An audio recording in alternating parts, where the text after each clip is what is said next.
పెద్ద భూ కుంభకోణం అంటే ఇవాళ రేవంత్ రెడ్డి ప్రభుత్వం తెరలేపింది సామాన్యమైన భూ కుంభకోణం కాదు. ఒకటి కాదు, రెండు కాదు. హైదరాబాద్లో చాలా చాలా పెద్ద ఎత్తున మన దగ్గర పారిశ్రామిక వాడలు ఉన్నాయి.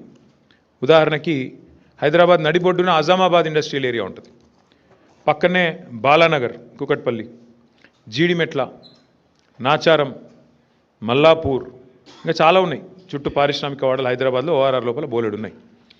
ఎక్కడ కూడా ఇవాళ మార్కెట్లో మీరు చూసినట్టయితే అక్కడ ఎకరం 40-50 కోట్లకు తక్కువ ఎక్కడ ఉండదు.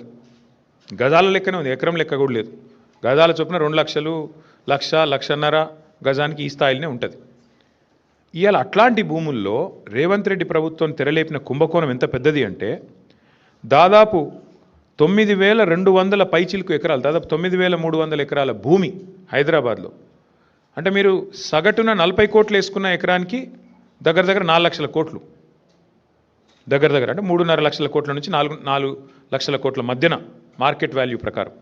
లేదు 50 కోట్లు వేసుకున్నారనుకో సగటున, దగ్గర దగ్గర 5 లక్షల కోట్ల విలువ చేసే ఆస్తిని అందులో మరి ఇవాళ